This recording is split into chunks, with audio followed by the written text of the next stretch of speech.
Bonjour. Dans cette vidéo, nous allons parler des modules. Alors, j'ai déjà évoqué ce sujet dans la vidéo précédente. Euh, le module, c'est donc cette brique qui vient s'intégrer dans un scénario. Et le concept d'intégromat, c'est d'avoir des modules qui vont se connecter les uns les autres, exactement un petit peu comme si on construisait des Lego avec différentes briques pour construire une maison. Il y a 4 grands types de modules dans Integromat. Ces modules, vous allez les retrouver en bas, ici, dans cet espace-là.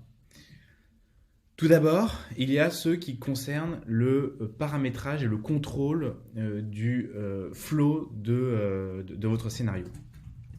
Et donc ces outils-là vont permettre de gérer son comportement en fonction d'un certain nombre de critères. Il y a ce qu'on appelle les répéteurs, et ce sont des modules qu'on verra ensemble, qui vont par exemple, selon certaines décisions, répéter les actions. Les itérateurs et les agrégateurs, eux vont démultiplier le nombre d'actions réalisées par le scénario en fonction de la nature de l'information qui rentre dans un module. Ça aussi, on le verra, c'est intimement lié à la question des bundles et des tableaux. Il y a le routeur. Le routeur, c'est un module extrêmement intéressant parce que lui, il permet d'envoyer une information dans plusieurs modules en fonction de certains critères. Donc, par exemple, ici, je peux l'ajouter, par exemple, le routeur, et je vais pouvoir dire, il y a potentiellement 2 endroits dans lesquels la data doit aller.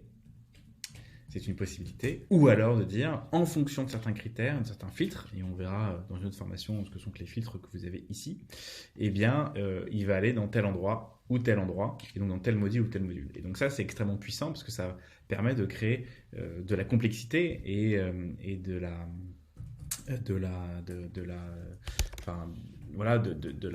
l'intelligence un petit peu dans votre scénario. Donc là, par exemple, si je fais ça, et puis je peux très bien avoir un autre module ici, qui peut être n'importe lequel, en fonction de mon besoin. Et donc on verra, hop, voilà, ça n'a rien à voir, mais c'est pour vous illustrer le fonctionnement. Voilà. Donc, ici, je peux, bouton droit, et je vous ai dit que j'ai plein d'options, je peux directement supprimer le module.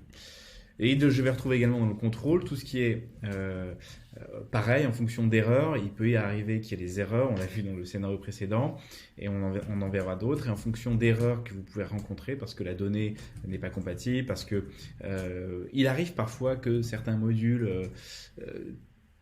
toussent un peu parce qu'il y a beaucoup d'informations, parce que le service distant est indisponible, on peut stopper, mettre en pause, ignorer une erreur pour que le scénario continue, même si tout n'a pas été fonctionnel à 100%. Donc c'est vraiment très pratique parce que ça donne une grande liberté de mode opératoire de votre scénario et vous avez la main complète sur son comportement en fonction de la situation. Donc ça, ce sont des outils de contrôle qui sont fournis directement, clé en main, dans un scénario Integromat. Au niveau des outils, alors là, c'est pareil, il y a plein de choses très différentes où on va plutôt être dans la manipulation de la donnée. Typiquement, il peut être utile, par exemple, lorsque vous avez une donnée qui rentre dans un module, de la stocker dans une variable et réutiliser cette variable dans un autre module plus tard. Par exemple, là, si je voulais modifier la date, je reçois l'information par Typeform. Cette data, qui est une date qui n'est pas très agréable à lire, je la transforme dans un certain format. Je peux même faire plusieurs manipulations dessus grâce à la variable. Et ensuite, plutôt que de recopier toutes les manipulations que j'ai faites sur la date, je vais créer une variable, sauvegarder l'information de cette variable, et ensuite la réinjecter cette variable directement dans un module plus tard, ou la sauvegarder dans un autre module. Voilà, tout ça c'est possible. Et lorsque j'ai plein de variables, ensuite je peux aller récupérer une variable, je peux créer une variable, je peux mettre en pause mon scénario. D'ailleurs, pour moi, le sleep ici, qui est une de ces options, aurait pu être tout à fait dans le Tools, parce que c'est entre deux modules, je pourrais attendre 15 secondes. Donc, par exemple, dans mon cas ici, entre le moment où l'information s'ajoute dans mon Google Sheet, je pourrais attendre 10 secondes ou 15 secondes pour qu'ensuite elle s'ajoute dans l'email. Et ça, c'est un élément très utile qui, moi, m'a servi lorsque j'avais beaucoup de requêtes à faire sur certains modules ou certaines API, on y reviendra, et que il faut contrôler le volume de requêtes parce que sinon le service distant explose. Si on fait plus de X requêtes à la minute, le service distant explose et donc c'est utile de pouvoir mettre du tempo et de dire voilà, à chaque fois que tu passes dans ce scénario, tu attends 15 secondes entre deux étapes ou X secondes. Donc ça c'est très pratique. Et puis on va avoir ce qu'on appelle les agrégateurs. Donc ils vont venir plutôt faire l'inverse de l'itérateur qu'on a vu précédemment. Et lorsque j'ai plein d'informations qui me viennent d'une donnée, je peux choisir de la mettre dans un tableau. Et ça, ce sont des éléments qui peuvent être intéressants aussi. Et je peux ensuite composer des strings, donc composer des chaînes de caractères. Je peux remplacer une valeur par une autre en fonction de cette valeur. Ça, c'est le switch. Donc, il y a plein de choses qu'on verra ensemble. La troisième typologie de module, c'est plutôt ce qu'ils appellent les text parsers. Donc, c'est vraiment de la manipulation du texte. Alors là, il y a deux façons de faire. Soit, effectivement, on peut prendre toute une donnée et puis utiliser le transformateur comme un module en tant que tel. Et parfois, on va pouvoir faire ça directement à la volée via les fonctions dont on parlait. Mais c'est vrai que c'est assez pratique parce que ça permet d'isoler le comportement au milieu d'un champ. Par exemple ici, get elements from HTML, ça permet d'analyser un contenu HTML qu'on aurait récupéré et d'en extraire un bout. Par exemple, il est tout à fait possible de recevoir un email dans Integromat et si cet email est formaté au mode HTML, d'en extraire un bout pour ensuite utiliser ce bout directement dans un autre module. Donc ça, c'est très pratique. Donc voilà les trois typologies de modules qu'on va retrouver directement dans Integromat. Et ensuite, il y a les modules dits applicatifs qu'on va retrouver ici. Donc là, il y a les favoris, donc c'est ceux qu'on choisit un petit peu quand on crée au début notre scénario. Et puis, on peut en ajouter d'autres. Aujourd'hui, il y a plusieurs centaines de partenaires d'intégration qui ont été faites avec Integromat. Donc, il y a tous les outils. Et en plus, il y a quelques modules clés en main fournis par Integromat qui sont faits maison et qui vont nous être très utiles. Et j'y reviendrai plus tard, mais je vous en parle maintenant. On va retrouver, par exemple, le module HTTP, qui est celui qui est extrêmement puissant pour faire des requêtes à une interface de programmation, donc une API externe, donc pour un service qui, par exemple, n'a pas d'intégration native avec Integromat. On va avoir ceux qui permettent de manipuler du JSON. Donc le JSON, c'est un format de données qui est très très usité et qui va être utile parfois pour manipuler l'information ou la transférer ou la recevoir. On a vu ensemble le module email qui est donc là il y a Gmail, mais il y a aussi email qui je trouvais plutôt bien fait, qui doit être il est là, voilà. Donc ça pareil, c'est un module fait maison, et ces modules fait maison on va les retrouver souvent aussi d'une certaine couleur. Donc quand c'est de la manipulation, c'est plutôt du violet, et puis sinon en fait ils aiment bien mettre des couleurs différentes. Donc bon, voilà, c'est assez utile. Et il y a un dernier typologie de module très important dont je voulais vous parler, c'est le data store, dont on parlera également. Le data store, c'est vraiment une base de données qu'on va pouvoir construire au sein d'un scénario pour stocker de l'information. Et ça aussi, ça m'était très utile lorsque vous avez plein d'informations différentes et que vous voulez la stocker de manière pérenne et que vous avez plein d'embranchements. C'est assez utile de pouvoir dire, à un moment, je stocke cette donnée, je stocke plein de données. Et par exemple, plutôt que de mettre tout dans Google Spreadsheet, je pourrais mettre tout dans Data Store, ce qui me permet d'être plus rapide, plus efficient dans mon scénario, si je voulais garder cette data, et ensuite de la réutiliser directement dans un autre module plus tard.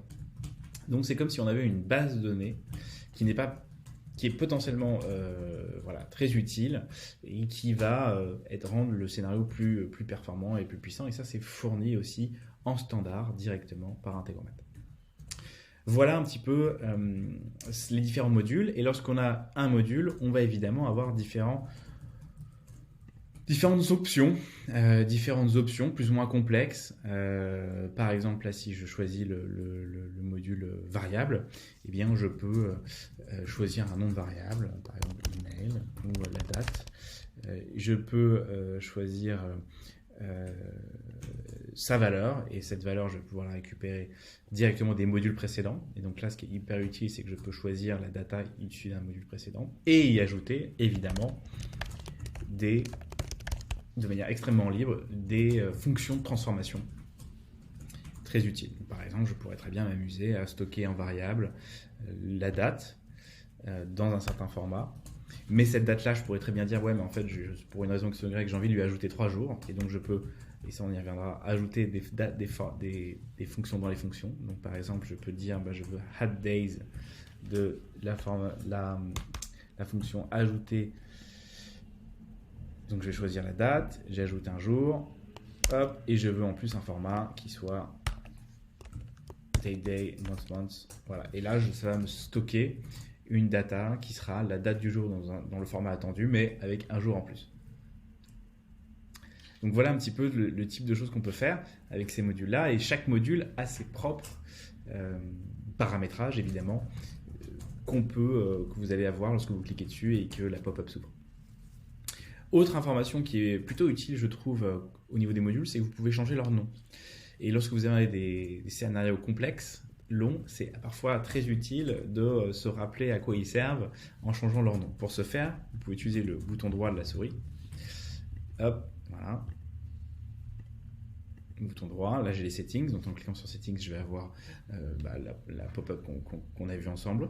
Mais je pourrais également lancer uniquement ce module-là pour vérifier s'il est bien connecté, s'il fonctionne bien. Donc je pourrais tout à fait lancer uniquement le Typeform ici et puis voir ce qui se passe. Et là, on y reviendra, ça permet d'ajouter les gestions d'erreurs. Et surtout, là, je peux renommer, par exemple, stockage des informations. Hop, et je vais avoir son nom. Et donc là, je vais avoir... Ça peut paraître évident, mais il faut s'attendre à ce que lorsqu'on a beaucoup de modules, qu'en réalité, ce soit bien pratique de pouvoir mettre des noms. Je peux mettre une note aussi, je peux mettre des informations pour me souvenir de ce à quoi il sert. Ça, je m'en sers, j'avoue, je m'en sers à titre personnel, je m'en suis moins servi, mais lorsque on travaille à plusieurs, ça peut être utile. Je peux supprimer le module et je peux également faire des copier-coller de modules. Je peux copier le module et ensuite le coller. Et c'est quand même très utile de pouvoir faire ça. Voilà, et là je peux même sélectionner plusieurs modules en même temps et les copier pour pouvoir ensuite les coller. Et ça c'est génial parce que ça permet d'aller vachement plus vite dans la construction de mes modules. C'est quand même très utile. Je peux les cloner, voilà. Donc voilà une présentation un peu globale des modules, de la façon dont ça fonctionne directement. Vous avez ici des options qui sont plutôt des éléments d'affichage, d'explication de flow. Il n'y a rien de très complexe. Ça, c'est assez utile quand on a un flow très compliqué de voir un petit peu le mouvement de la data. Et il y a un système de gestion de version. Donc ça, c'est très utile aussi si vous avez un souci par rapport à un flow que vous avez construit qui ne fonctionne plus, vous pouvez revenir en arrière. Donc voilà pour la présentation des modules. Et je vous dis à tout de suite pour une nouvelle vidéo sur les bundles.